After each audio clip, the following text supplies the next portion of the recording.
everyone. Today I will be presenting on mumps, a highly contagious viral disease caused by the virus Mumps Orthorubolavirus, which is pictured here on the right. There is some speculation as to where the word mumps came from. Some sources say that mump was an old English word for grimace, where some historians came from the swollen cheeks that you will see on the next slide, and the way they make people mumble. So mumble plus cheek lumps equals mumps. So here I have gathered some photos of what someone at the peak of their mumps infection may look like. One of the trademark symptoms of the disease is parotitis, which is the swelling of the parotid gland. This large cartoon graphic demonstrates the location of the gland and how its swelling impacts the face. Here on the right, we have a picture of a young boy with severe swelling, and I also included a before and after picture of a man, so you can see just how drastic the swelling can be. Mumps is known primarily as a childhood disease. However, people may still contract it as adults. Now we're going to review the symptoms of mumps. The mumps virus has a long incubation period of 14 to 18 days, meaning the onset of symptoms does not usually occur until 2 weeks after initial contact with the virus. At the beginning, the symptoms are more mild, with a few days of fever, headache, muscle aches, tiredness, and loss of appetite. And this period of more generic symptoms is followed by the trademark swelling of salivary glands, which is often painful. Post-pubescent individuals who develop mumps may experience a painful inflammation of the testicles or ovaries. The symptoms are generally not as severe in children. Other symptoms of mumps can include dry mouth, sore face and/or ears, and occasionally, in more serious cases, loss of voice. Symptoms usually last a week to 10 days, and in addition, up to 20% of persons infected with the mumps virus do not show symptoms, so it is possible to be infected and spread the virus without knowing it. So, transmission. How is mumps spread?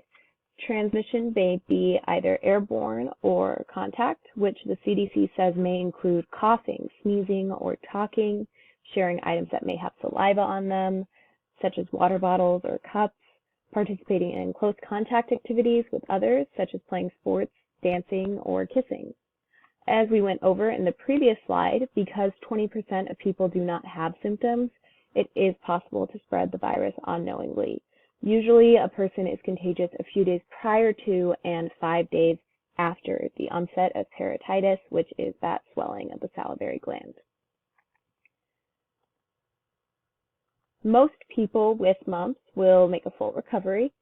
However, mumps can occasionally cause complications, and some of them can be serious. Complications may occur even if a person has not exhibited symptoms or does not have swollen salivary glands, and these complications are more common in people who have reached puberty. Here in this graphic, we have the CDC warning people about the potential serious complications of mumps. As it says, prior to the vaccine, mumps was one of the most common causes of deafness and meningitis, which is an infection of the brain and spinal cord covering, as well as encephalitis, which is a swelling of the brain. The deafness can be either temporary or lifelong, and that meningitis and encephalitis are potentially deadly. Other complications include inflammation of the pancreas, testicles, ovaries, or breasts. Also, orchitis, which is that testicular swelling may lead to testicular atrophy, meaning a decrease in size. Some sources also claim that the orchitis caused by mumps can lead to male sterility. However, the CDC disputes this claim, saying there is no definitive link. Regardless, it is important to understand that mumps can cause some pretty serious, deadly, or lifelong complications. So that being said, how do we treat and prevent mumps? Well, fortunately, there is a vaccine. The trivalent MMR vaccine for measles, mumps, and rubella is the best way to prevent the illness. The CDC website says that the MMR vaccine prevents most, but not all, cases of mumps and complications caused by the disease. People who have received 2 doses of the MMR vaccine are about 9 times less likely to get mumps than unvaccinated people who have the same exposure to mumps virus. However, some people who receive 2 doses of MMR can still get mumps, especially if they have prolonged close contact with someone who has the disease.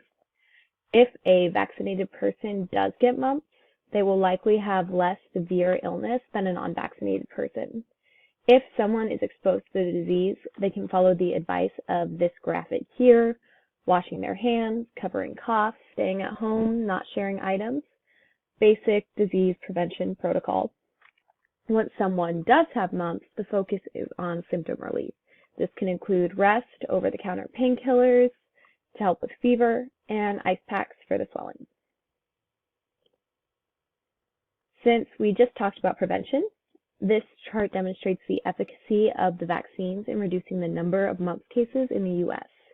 We can see that steep decline after the initial introduction of the monovalent mumps vaccine in 1967, and then continued decline at the introduction of the trivalent MMR vaccine in 1971, as well as once it's recommended, and once there's that required second dose, or recommended second dose. However, we can see that continued decline, but this chart does end in 2005. And in 2006, the United States experienced a multi-state mumps outbreak involving more than 6,500 reported cases, the largest outbreak since that steep decline in the late 20th century. This resurgence predominantly affected college-age students that lived in the Midwest, with outbreaks occurring on many different Midwestern college campuses. I also think it's worth pointing out here that mumps is known to be most likely to infect those age 5 to 9. And Wakefield's hoax, which specifically addressed the MMR vaccine, which treats mumps, was released in 1998. So children born after this date who parents might have been subject to Wakefield's hoax would have reached the average age of infection, and herd immunity would be significantly decreased around the time when these cases started to significantly increase. So we can learn a bit about the importance of herd immunity from the several outbreaks, from the several outbreaks of mumps in the U.S. from 2015 to 2017. The largest outbreak occurred in northwest Arkansas. About 70% of those who contracted mumps claimed to be vaccinated against it. So there was nearly 3,000 cases, and 70% of the people who got it said that they were vaccinated, which was a cause for concern and launched a huge investigation. So those investigating assume the fact that overreporting of vaccinations is common, and because of that, it was assumed that only 35% of those who contracted mumps were actually vaccinated. But even this is an alarmingly high rate, higher than the anticipated 10% of vaccinated individuals contracting the disease. Further research found that in reality, only 70 to 89% of Arkansas's population was vaccinated.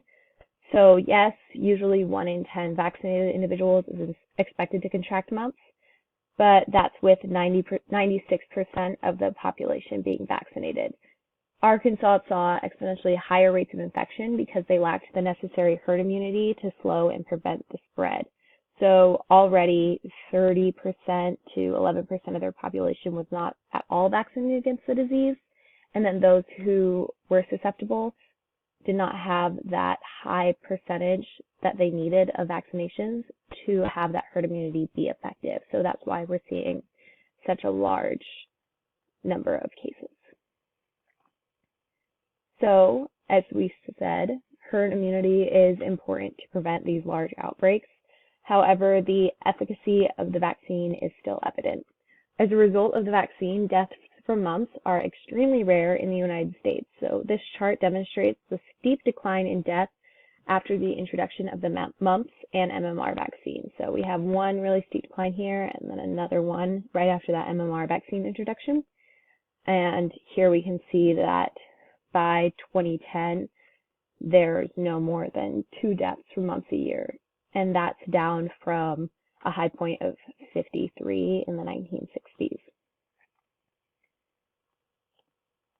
In conclusion, mumps is a highly contagious viral disease leading to muscle ache and fatigue and then parotitis, like the swelling pictured here. It is rarely deadly, but it can be with certain complications. The vaccine is effective but relies on herd immunity to efficiently prevent the large outbreaks that we have seen in recent years. And here I've just included a few more pictures of what that parotitis can look like. And if you ever see anyone exhibiting these symptoms, stay far away. Thank you. I hope you learned something new about mumps today, and have a great rest of your day.